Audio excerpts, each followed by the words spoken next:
Hey guys, Dantics here. In Borderlands 3, the hardest choice you have to make is picking a starting character. Let me tell you, the choice matters more than it ever has in any Borderlands before it because of a larger skill tree, more abilities, and a general improvement to personality and gameplay that make it seem like each character is vastly different. Many of you have seen my individual character guides which dive deeply into builds, so I thought I'd make a video highlighting each character, their backstory, abilities, skills, passives, builds, mechanics, and how they differ from each other. If by the end of this video you have a clear idea of who you want to play, my job is done. If I helped you at all, let me know because that's why I spend all day writing 10-page long scripts. So let me briefly show you what each character is about before diving into their mechanics. Before we start though, letting you know that there are a ton of features in Borderlands 3 that benefit from a large friends list. Besides the obvious ability to group whenever you want, you get bounties based on what your friends are doing even when you aren't playing with them. If you want to find like-minded people, be sure to join my Discord, link in the description, plus you get to speak to me directly about Borderlands 3 and other RPGs. Alright, let's get started with Amara. A hero born in the slums of Patali, Amara is most at home on the battlefield or in a brawl. Never content to stand idly by, she uses her siren abilities to smash oppressors and dismantle her foes. While in her phase trance, she channels her siren energy to form powerful arms that can shoot blasts of force or crush enemies in their grip. Brash, aggressive, and self-assured, Amara doesn't let anything stand in her way. Amara is the brick of this generation, and those wanting to roleplay a tough female brawler with mystical powers only granted to a handful of people in the galaxy, Amara is your girl. Zane Flint, brother of the infamous bandits Captain and Baron Flint. He's been around the galactic block more than a few times. Over the years, he's worked for, against, and along with every major corporation, conducting espionage and assassination for the highest bidder. With cutting-edge technology and decades of mercenary experience, Zane uses his Sentinel drone and other gadgets to disorientate, disrupt, and destroy his targets. Zane doesn't seem to take life too seriously, as demonstrated by the Me and You trailer. If you want to play as a seasoned Irish James Bond style character, Zane is your man. Once a soldier in the Vladof Army Ursa Corps, Moze left their service to pursue her own mercenary interests and hunt for the vaults. When the going gets tough, she can use her Digistruct pack to summon a heavy bear mech Iron Bear and face down an army without flinching, using its powerful mounted weapons to mow the opposition down. A veteran of wars across 6 galaxies, Moze and Iron Bear are a force to be reckoned with. Moze is your soldier like Axton or Roland, but with a lot of Russian jokes splashed in. I mean, she's an ex-Vladof soldier after all. If you're looking for a seasoned soldier that knows her way around a gun, Moze is your girl. If you're a Titanfall fan, it's just a bonus. An emergent AI driven in an ongoing quest for self-discovery. Flak wanders from world to world accompanied by beasts. While Flak feels a connection with the primal wisdom of animals, the social constructs of humans are strange to them. On their endless hunt, Flak's loyal Skag, Spider Amp, and Jabba companions help them track and claim their quarry, be it human, vault monster, or anything in between. Flak is the only generalist collection of computer programs on the team, but certainly doesn't lack for style. If you feel a connection with a cold, unfeeling robot, then Flak is your AI. Okay, so each character is quite different from a lore perspective, but are they different in terms of mechanics? Let's talk about what each character brings to the table. Amara is, at the end of the day, a siren. Her abilities revolve around using her siren powers to damage and control her enemies. She's the most traditional in her playstyle when comparing to previous iterations, as she's only able to equip one powerful action skill at a time. She can be built to focus on many combat styles, but a few stand out. One is elemental damage, and like all sirens, Amara has an affinity with boosting its effectiveness. She is especially effective with shock, corrosive, and incendiary damage. Another focus is melee, as she has a lot of skills focused around increasing its damage, converting it to elemental, and action skills that benefit from being up close. Last, she has more gun damage boosting rage combat styles that get progressively stronger as the fight goes on. Zane is a gadget character and as such has the unique ability to equip 2 of his 3 action skills at any time. By doing so, he forgoes the ability to throw grenades, which would sound like an issue, but Zane has many ways to utilize them in his skill trees, from consuming them to buff up his clone or having his clone and his drones throw and drop them. Out of all the characters, Zane seems to be the most focused around his action skills, which is not surprising since you can have 2 of them out at a time. Zane has many combat styles, but he excels at using his super-powered clone to rain death on his enemies with grenades and a copy of his currently equipped gun. He also has a way to buff himself and his abilities every time he gets a kill or activates an action skill. This is different from Amara, as not only are the bonuses different, Zane's buffs are more like a light switch. They're either on or off, whereas Amara's stack progressively more and more powerful. He's also the strongest character to focus on cryo-type damage. Zane can also support quite effectively, keeping him and his friends safe with abilities, heals, and buffs. Moze is different from Amara, Zane, and Flak in that she only has 1 action skill.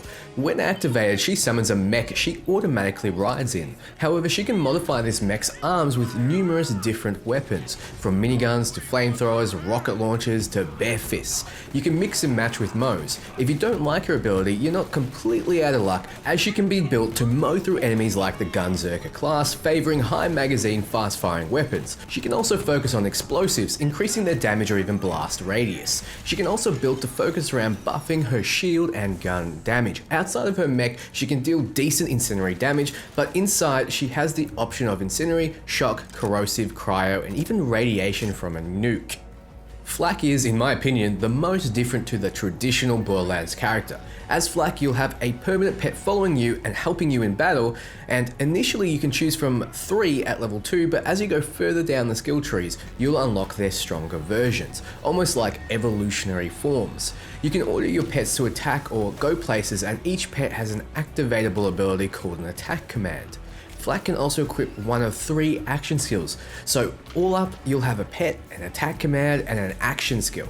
Naturally, Flak has a focused path around buffing his pets into killing machines with a powerful ability to turn an enemy into an ally for a short time. If you don't like focusing around your pets, Flak is the only character to have a build focused on critical hits, getting them from hitting any part of the enemy and getting a cash bounty for killing stronger enemies. Flak can also focus on buffing his health and regeneration to absurd levels, as well as having the most powerful heal in the game, making him particularly good at helping the team. So as you can see, just from a mechanics point of view, every character is different. In previous iterations, each character had a single action skill and a small passive tree. So let's dive deeper into all the options these characters have. So Amara has 11 total action skills that you can utilize. 3 are given to you at level 2 and the other 8 are unlocked by investing points in the skill tree it's located on. For example, you'd need to place 10 points in Fist of the Elements to unlock the Eternal Fist. The Fist of the Elements tree contains all of the control-based skills for Amara. Phase Grasp is her first action skill, and it coincidentally has the lowest cooldown of them all at 16 seconds. It's also unlocked at level 2, and when you activate it, it summons a fist to hold an enemy, and while grasped, they're helpless. Enemies that are immune to being grasped, like larger enemies or bosses, will simply take damage. For 10 points, you unlock the Eternal Fist, which is like Phase Grasp but jumps to the next target after the first is killed, but in exchange, the cooldown is slightly increased. For 15 points, you unlock Ties That Bind. It's another Phase Grasp skill, but enemies around the fist are linked to the target and take damage when you damage the grasped target.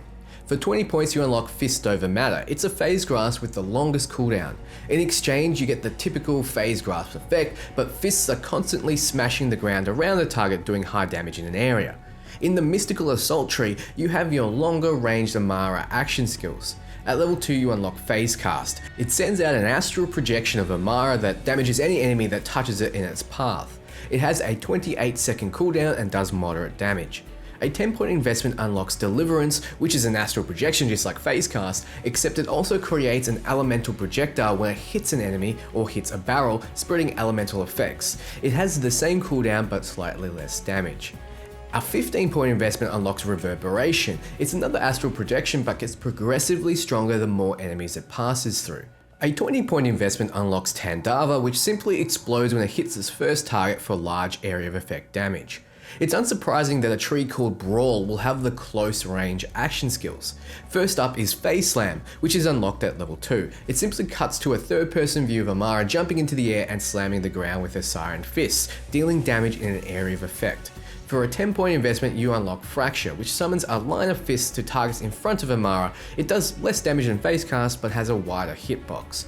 For a 15-point investment, you unlock Downfall, which in most cases is the most damaging skill in Amara's arsenal, but also has the longest cooldown of 47 seconds. Like Face Slam, you need to be up close to use it, but it deals damage in a large area of effect. So those are all of Amara's action skills, but what I've been saving until the end is the fact that Amara can also modify these abilities in two ways. The first is the element that they deal damage in, and next is the added effect that they get. Without any investment, your action skills will be doing shock damage. Shock is great against shields. If you invest 5 points in the Fist of the Elements tree, you'll unlock Soulfire, which you can slot in to make your action skills now deal incendiary damage. Incendiary is great against flesh, which is the most common at the start of the game, so this might help you a lot. If you invest 5 points in Brawl, you unlock Blight Tiger, which if you slot in, converts your action skill damage to Corrosive, which is great against armor targets. Amara really does have all ways to deal with all types of enemies. These elemental augments also play a role in Amara's passives, which I'll go through later. First, let's talk about the final way to modify your action skills. Action skill effects are unlocked like action skills themselves with an investment in the associated tree. Allure is unlocked with a 10-point investment in Fist of the Elements, and when you slot it next to an action skill, it reduces the total damage by 20%, but creates a singularity that pulls enemies in. Works well with highly damaging abilities like Phase Slam, Fist over Matter, Downfall, and Deliverance. For a 5-point investment in Mystical Assault, you unlock Soul Sap. I highly recommend investing those 5 points in, as this is a powerful effect. It makes it so you heal for 30% of the damage you do with your action skill, and with the skill that hits multiple targets, you'll be getting a full heal almost every time. For a 10-point investment, you unlock Stillness of the Mind, which makes it so enemies hit by the action skill are phase locked, which basically means locked in place and unable to act. It increases the cooldown of the skill though, and lessens the damage output. For 10 points in the Brawl tree, you unlock Revelation, which now makes it so your action skill deals Nova damage around it, further improving its area of effect potential. Finally, for 20 points, you unlock Glamour, which makes it so enemies hit by your action skill become confused, attacking their allies. Massive when used with area of effect skills, but also increases the cooldown and decreases the skill's damage. Zane, like mentioned, has 3 action skills unlocked at level 2, 2 of which can be slotted in at any time. Doing so though forgoes the ability to throw grenades, as now the grenade throw button is replaced with action skill number 2. The first action skill is Digiclone, and it summons a clone of Zane. The clone doesn't move and fires a pistol at enemies that does deal damage. It lasts 15 seconds and the cooldown is 28. At any time you can activate the skill again and swap to your clone's position. Enemies firing on you will continue firing on where you were, hitting your clone and vice versa. The second action skill is the Sentinel Drone. It summons a drone with machine guns to fly around shooting and distracting enemies. If you activate the ability again, the drone will target an enemy under your crosshairs. It has the longest cooldown we've seen so far at 60 seconds but lasts 24. Zane's final ability is the Barrier. It places down a shield in front of Zane that blocks incoming projectiles. If you or your allies fire through it, it increases the damage enemies take from your guns. By activating the skill again, Zane can pick up the Barrier and move with it. The cooldown is 24 seconds and the duration is 14. Now, like Amara, Zane can modify his action skills by slotting in action skill augments. However, unlike Amara, he can slot in 2 augments, and these augments are specific to the skill they are under in the skill tree. For example, for a 5-point investment in the Double Agent skill tree, you can unlock Binary System, which makes it so you and your clone create a Cryo Nova when you trade places. This can only be attached to the Digiclone ability. For a 10-point investment, you unlock an augment that restores Zane's shields when a clone is damaged, and an augment that makes the clone taunt targets when it's summoned and swapped. For a 15-point investment, you unlock an augment that explodes when the clone is ended, and an augment that shares health between the clone and Zane. For 5-point investment in the Hitman tree, you unlock Winter's Drone, which changes your Sentinel's drone damage to Cryo. For a 10-point investment, you unlock an augment that causes the drone to shoot a beam that weakens enemies' movement speed and fire rate and buffs Zane's in turn, and an augment that causes the drone to send shock beams to enemies, damaging their shields and replenishing Zane's. For a 15-point investment, you unlock an augment that adds a rocket pod to the drone, and an augment that lets you paint an area and have your drone fire a missile barrage at that area, resetting the Sentinel drone's cooldown if an enemy is killed. For 5 points in the undercover tree, you unlock the augment charge relay, which makes it so whenever you or an ally touches your barrier, they get buffed with increased movement speed and reload speed. For 10 points, you unlock an augment that increases you and your allies' health regen, reload speed, and recharge delay while near the barrier, and you unlock an augment that modifies the barrier shape into a dome, giving you a spherical protection and damage amp. For 15 points, you unlock an augment that increases you and your allies' gun damage when the barrier is hit, and an augment that shocks enemies that get near the barrier. Moze can summon an Iron Bear mech for her action skill. When you summon it, you automatically get inside. It has its own health bar, so it's a perfect oh shit button for when you're in trouble. The mech has a fuel meter that very slowly depletes, but depletes more rapidly when you fire your weapons. When that is fully depleted, you get out of the mech. The mech also has the longest cooldown of all the abilities in the game at over 1.5 minutes. Like mentioned, Moze has one action skill but multiple weapons that can be placed in 2 hardpoints. She has 3 weapons unlocked at level 2, with 1 unlocked on each skill tree for a 5-point investment, and that's a total of 6 weapons. I'm going to mention right now that these weapons have their own associated action skill augments, and you can slot 1 into each arm. So if you have a railgun on each arm, you can slot in Hell on Rails on both, or Hell on Rails on the first and Corrosive Sabot on the other, or you could have a railgun on one arm and bare fist on the second. You get the point. So I mentioned the railgun, but at level 2 you unlock it and it fires a high velocity projectile at enemies that looks more like you're firing a lightning bolt. With a 5-point investment, you can modify the railgun to deal incendiary damage with an increased fuel drain. With a 10-point investment, you can modify the railgun to chain shock damage to nearby enemies. With a 15-point investment, you can modify the railgun to explode after a delay for corrosive damage with reduced damage, fuel drain, and increased magazine size. In the Shield of Retribution tree, you unlock Bare Fist with a 5-point investment. This is the Bear Mech's melee option, dealing high damage at melee range. With a 10-point investment, you can modify the Bare Fist with an ability to deal random bonus elemental damage to all nearby enemies and the target. With the 15-point investment, you can modify the Bare Fist to now launch forward and grab enemies at range, dealing shock damage and pulling them towards the mech like a scorpion get over here attack. With a 20-point investment, you can modify the Bare Fist with the ability to rapidly punch with a bonus shock damage. Think E-Honda from Street Fighter. At level 2 you unlock the V35 grenade launcher, which, like its name states, fires a grenade at its targets. With a 5-point investment in the Demolition Woman's tree, it unlocks the ability to modify the grenade launcher with increased damage.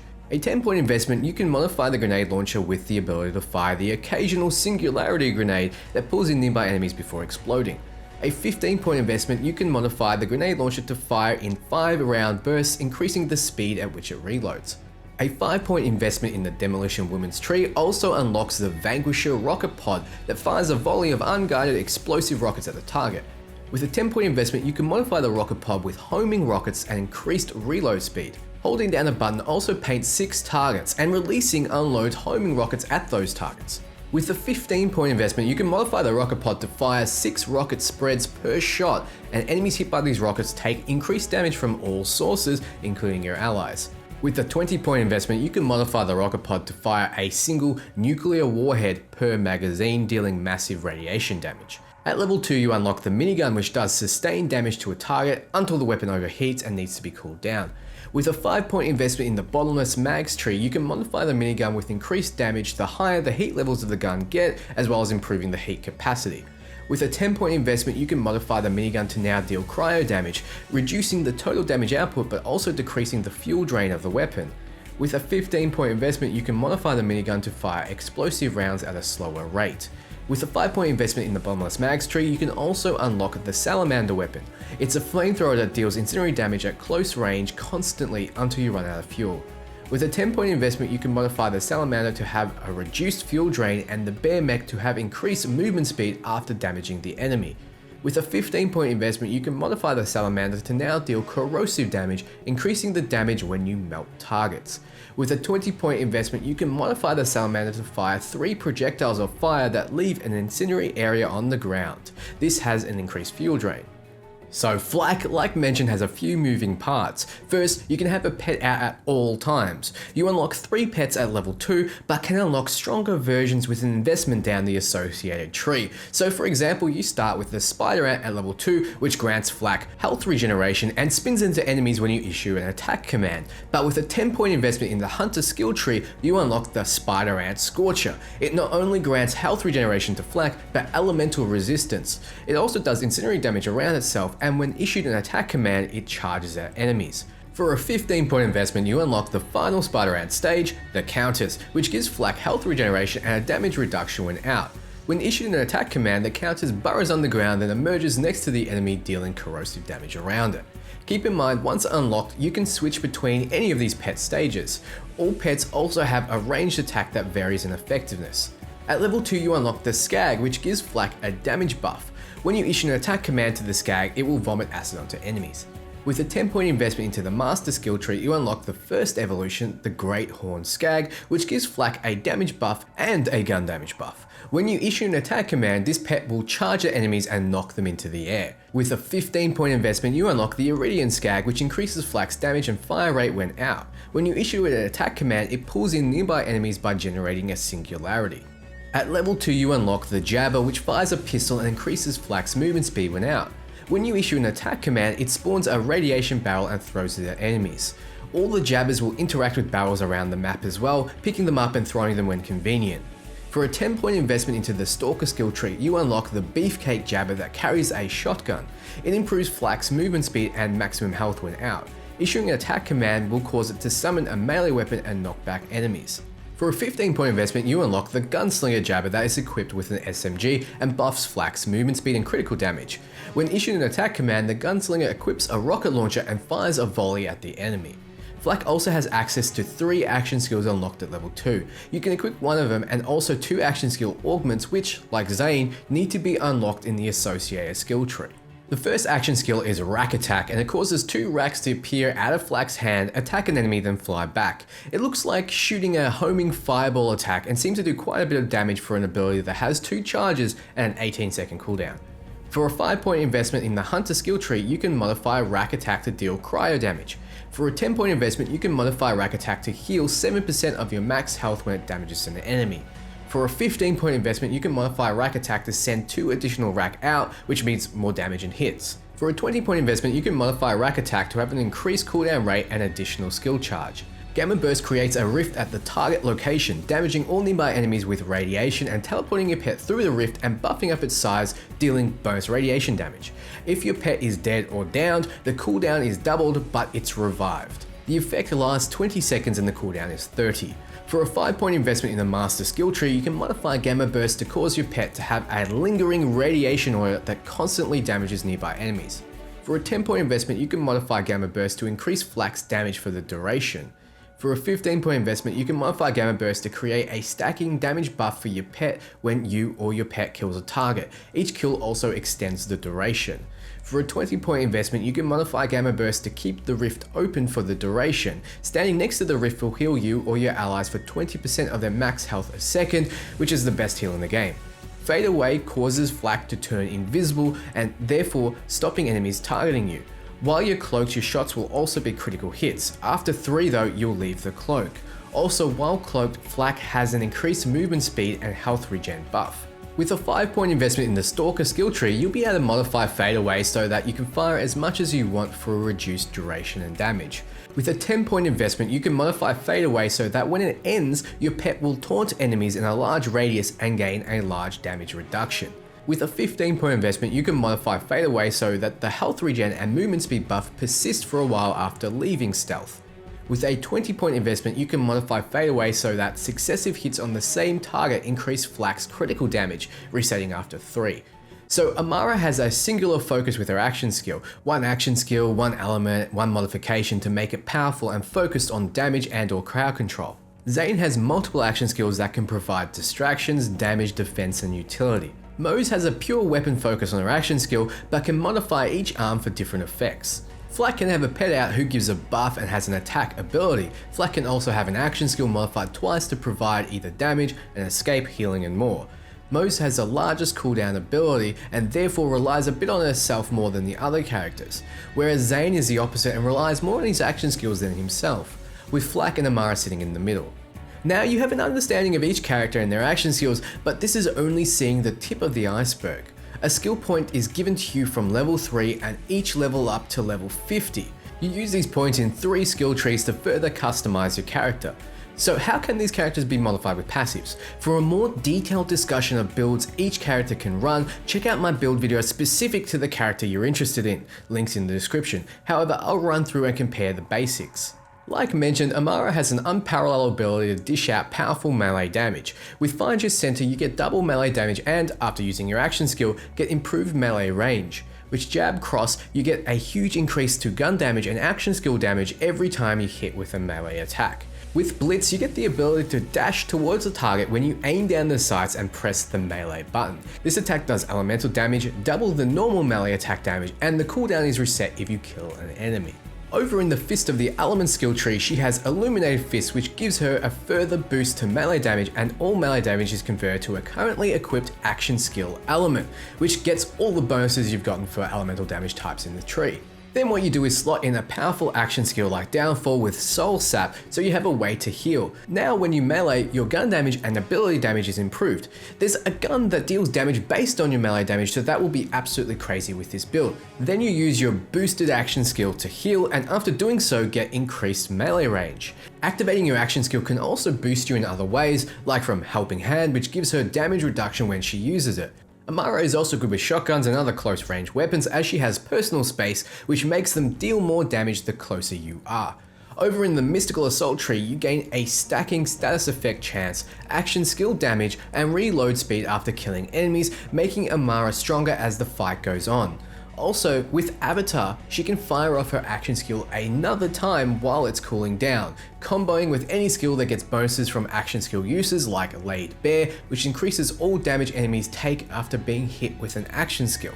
She also has an elemental focus build that increases status effects with Anima, converts damage to your currently equipped action skill element with Infusion, gains lifesteal with Sustainment, and when she deals elemental damage, gaining an increased chance to electrocute, ignite, or melt a target with Conflux. This tree is all about fast firing, high magazine size weapons, as the more hits she gets, the more chance of elemental effects. It also does particularly well at locking down enemies with different grasps available to you. Zane has a multitude of different ways he can build, as a lot of his skills synergize with each other. I do recommend checking out my Zane build video, but I'll briefly cover some options.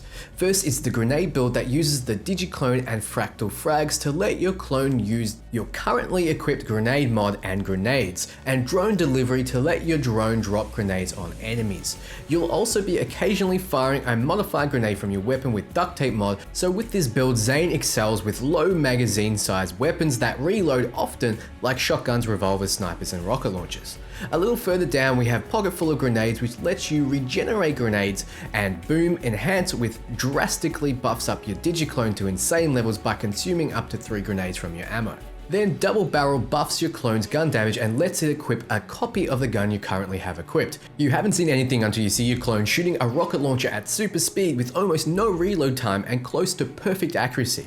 With this build, you definitely want to find a powerful, hard-hitting weapon for your clone to abuse with its next to no reload time and fast fire rate, and well, a powerful grenade mod as well. Then you can build Zane to benefit from cryo damage with Calm, Cool, and Collected, which essentially fully cools down your abilities when you freeze an enemy. Then you can also lifesteal when you hit a frozen enemy with Refreshment. There are a lot of ways you can freeze enemies with Zane, but one of them is Brain Freeze. By critically striking an enemy, you can slow them, which eventually turns to a freeze, so accurate guns are a must with this build. You also use Best Served Cold to create cryonovas when you kill enemies, or jump over to the Hitman tree and modify your drone to spread the cold around with Winter's Drone, or over to Doubled Agent to freeze targets with Binary System. In the trees are multiple ways to keep healthy and make good use of Best Served Cold to have unlimited action skill duration and an extreme level of tank. Zane also excels with self buffs from the Hitman tree and its kill skills. With Seeing Red, you have an easy way to activate them all when you simply use an action skill.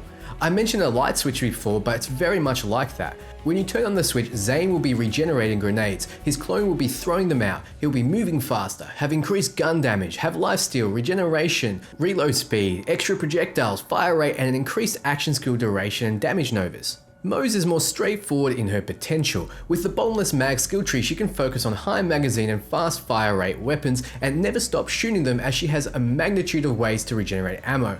With Forge, Moze constantly regenerates ammo for a currently equipped weapon depending on the magazine size, so those Children of the Vault weapons with huge magazine sizes will be regenerating a ton of ammo. Then with Click Click, her COV weapons will get a further boost as the heat increases, as well as the regular weapons getting more damage the less ammo there is remaining. There are also interesting passives like Russian Offensive, which lets you sprint and shoot at the same time, which means you'll be dodging a lot of enemy fire, as well as Docker Bear, which adds a turret on the back of your bear mech, giving you another way to fire. It goes without saying that the bottomless mags tree benefits from incendiary damage upgrades because of the salamander, and Stoke the Embers further boosts that. There are other passives that boost incendiary damage in other trees like experimental munitions in the Shield of Retribution tree, so that's also an option. Speaking of Shield of Retribution, in this tree you can seriously boost your survivability and gun damage. With Tenacious Defense, whenever your shield is depleted, you instantly restore some shields and gain a huge damage buff. Throughout the tree you have ways to boost your shields, like with Thin Red Line, and ways to make you stronger while it's active, like with Armored Infantry that boosts your gun damage and damage reduction. Top these powerful shields off with the ability to instantly restore your shields when you score a critical hit with force feedback. Then finally we have Demolition Woman, which can make you focus around explosives. With Torque Cross Promotion, your splash damage has a chance to double in radius. With Pull the Holy Pin, her grenades will critically hit, and with Vampire, they can also restore health per enemy hit. With To the Last, you can also throw grenades in Fight for Your Life. With Short Fuse, you can cause your weapons to generate a secondary explosion, which means now more than ever, your guns benefit from explosive buffs like Explosive Punctuation, which increases action skill cooldown rate when you hit enemies with splash damage.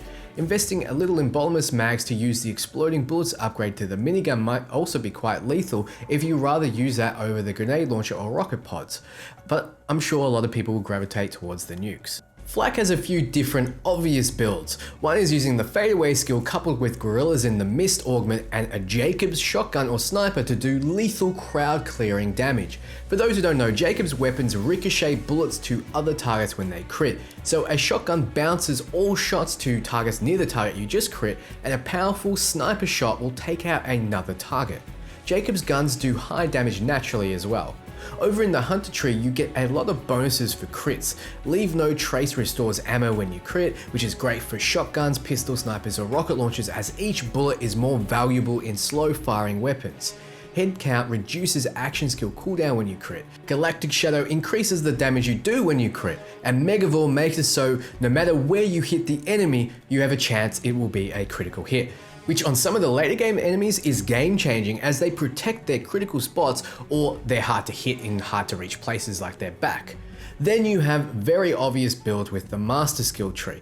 It's about buffing you and your pet, increasing pet damage by 50% with Ferocity, giving the pet thorns with He Bites, sharing damage between each other with Hive Mind and Shared Spirit. Then with Dominance you can create even more pets by turning enemies into allies. This is also a powerful way to kill tough badass enemies, as they'll take 2% of their max health a second for 12 seconds, which is 24 damage in one hit guaranteed.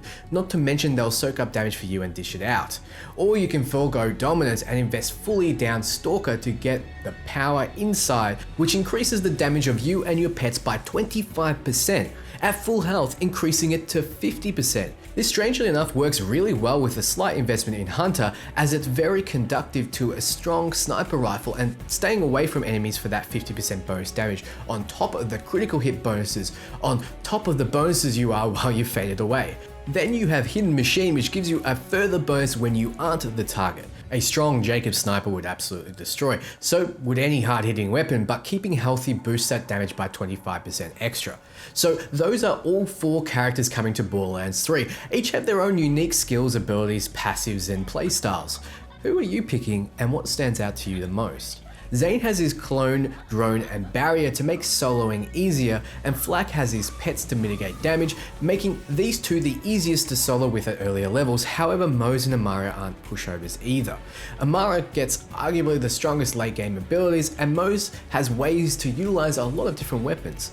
In terms of team play, all four bring something to the table, between Zane's whole barrier tree buffing and protecting and healing friends, or Flak providing the largest heal in the game or distracting with pets, or Amara spreading the status effects others can benefit from, locking down targets and providing crowd control, or Moze buffing allies with damage, letting them ride on a bear and distracting enemies with heavy firepower and auto bear sentry mode.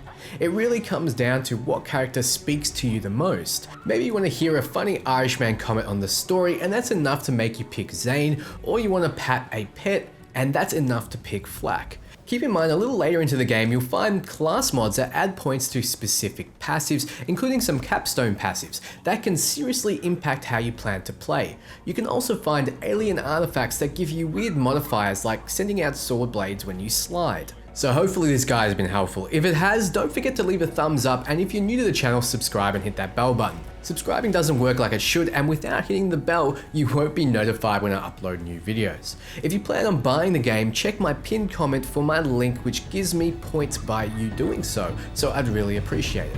Thanks for watching guys, and I'll be back very soon with more Borderlands 3 and other RPG content.